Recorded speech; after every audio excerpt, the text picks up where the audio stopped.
How can Instagram prevent cyberbullying? In this video, my team and I are management consultants specializing in user safety and experience, and we will discuss how Instagram can prevent cyberbullying on its platform.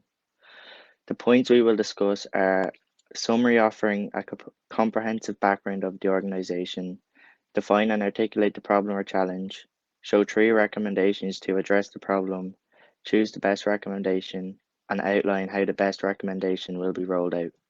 Instagram was launched in 2010 by Mike Krieger along with Kevin Systrom, who was the CEO of our company for 8 years before eventually moving on to pursue his next project. Facebook bought Instagram for $1 billion in 2012. Adam Mosseri is now the head of Instagram, where he oversees all functions of the business. In these 11 years, Instagram has become the largest picture sharing app in the world, acquiring roughly 1 billion monthly active users.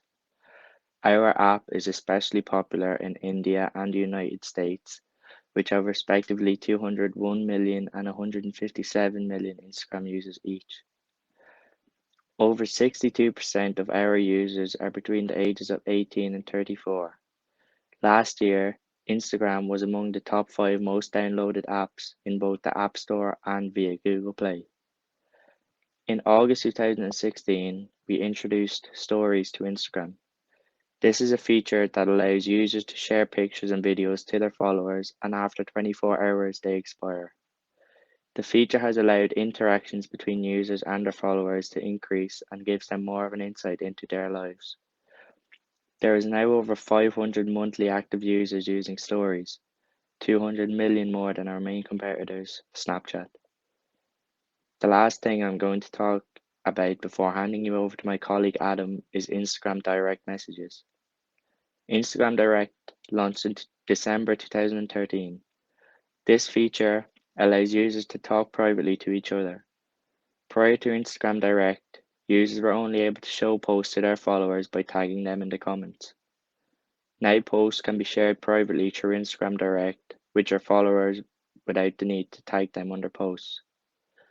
You are also able to message users that are not following you, but these messages will show up in their inboxes as a message request, which can then be either accepted or rejected by the recipient. Instagram is home to Gen Z, with 72% of the accounts being teens. According to Pew survey, they found 59% of teens have been bullied online.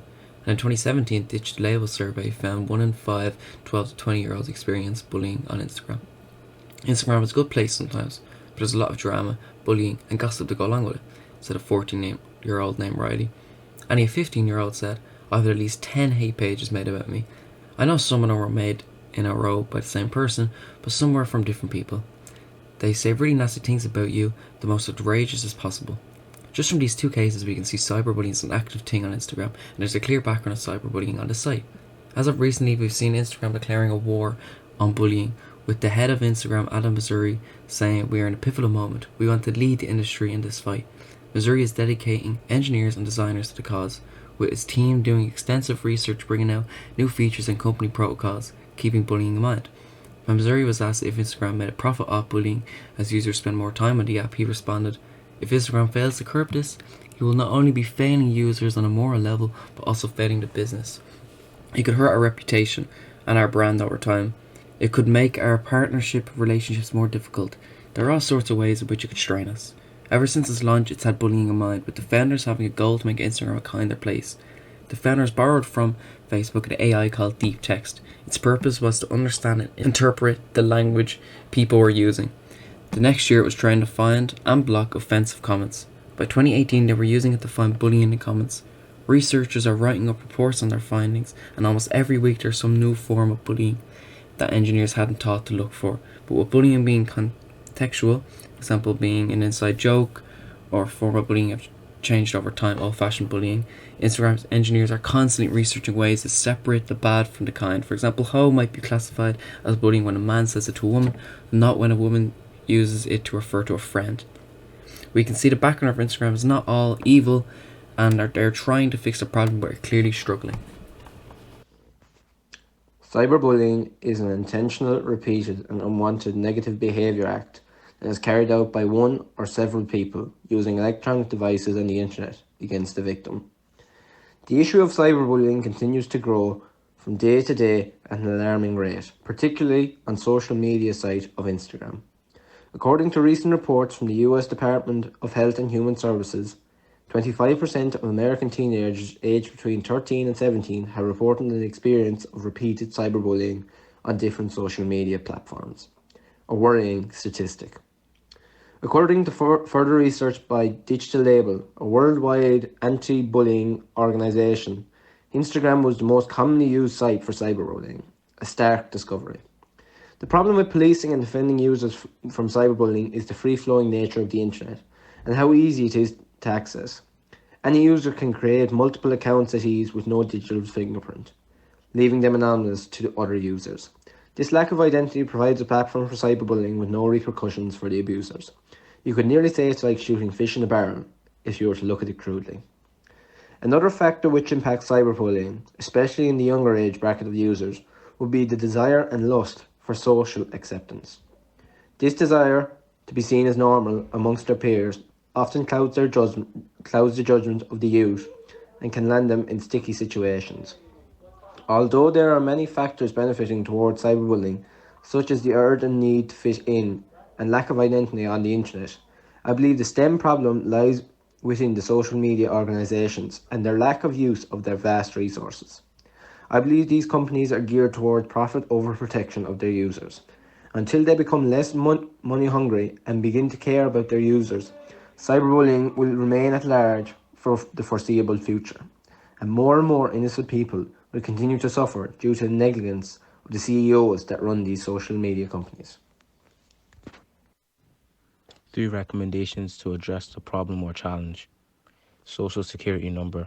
This recommendation involves on making an account on Instagram, you must require your email address, phone number, and social security number. Active users on Instagram must provide this information or their account will be discontinued. You must provide a picture of proof of social security number, which will be reviewed by someone on our team to prevent people from using fake social security numbers or copying other people's. Every account with the same social security number will be linked to one another to prevent unknown trolls and cyberbullying. This recommendation would prevent many people from saying bad stuff online about others as it is linked to their social security number. And if they were to say offensive things about people, it could ruin their future. For example, prevent them from getting into college or getting a job. Private accounts. All accounts under the age of 14 are automatically put on private. By having this in place, this will stop the younger generation from being bullied by internet trolls. They can also choose who follows them by only accepting people they know. Accounts under the age of 14 will only be able to receive message requests from people who they follow and is also following them back. This recommendation would prevent young teens from getting harassed online by fake accounts or by people they don't follow. After the age of 14, they'll have the option to turn this off. Take down the abuse. I believe you can put a certain system in place to take down the abuse on people's accounts as it comes in. When there's a post in any single Instagram user regarding COVID-19, there's a special message attached to it. I believe if we can implement this on every post regarding COVID, we can do the same to take down abuse directed at people. I've also noticed social media companies are very quick to take down copyright things. If the same time and energy is put into people getting abused online, then Instagram will have much of a cyberbullying problem. I have also seen many troll accounts abused and get reported numerous times for it, but their account rarely gets disabled. I would recommend we set up a department for reviewing reports on people's accounts and set up a 2-strike system if a user is found guilty of cyberbullying or abusing someone else on their account. Their account will be taken down. Our team of management consultants have been reviewing all of the suggested recommendations and why they would be a good way to help you prevent cyberbullying on Instagram. Each of our 3 recommendations have many benefits. The benefits of having children's accounts under the age of 14 private is that they would only have people they know following them. This would therefore help to protect younger users from being harassed by unknown users. This recommendation also has some downsides. One being that it would be really easy for children to use a fake date of birth when they are creating their account, which would be an easy way of getting around this policy. The use of a social security number would be a very good way to protect Instagram's users from cyberbullies and trolls, as accounts would be linked, which would reduce the amount of unknown users on Instagram that could be using their accounts for cyberbullying.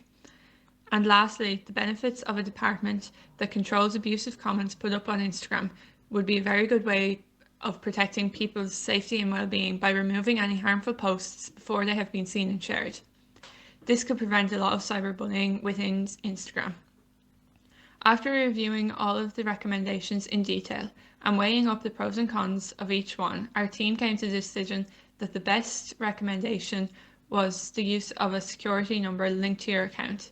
After reviewing each one, we decided that this was the safest and most secure way for Instagram to manage their users' accounts. This could help to prevent cyberbullying in certain situations, as people would no longer be able to create unknown accounts, as accounts would be linked. This is not an ideal way for cyberbullying to be carried out, as it happens more when accounts can be anonymous or unknown to the victim. We believe that this small measure that can be put in place when creating accounts can protect your users and cut down on the amount of cyberbullying taking place on your social media platform. Following on from me and my team's careful consideration and extensive investigation into which of the three solutions would be the most beneficial in combating cyberbullying by not spoiling users' experience on the Instagram platform, we've selected the first solution as the most suited, considering the factors that need to be taken into account. With this solution, there's a range of benefits which thus include preventing individuals from creating accounts with false profiles in order to hide their real identity when cyberbullying others.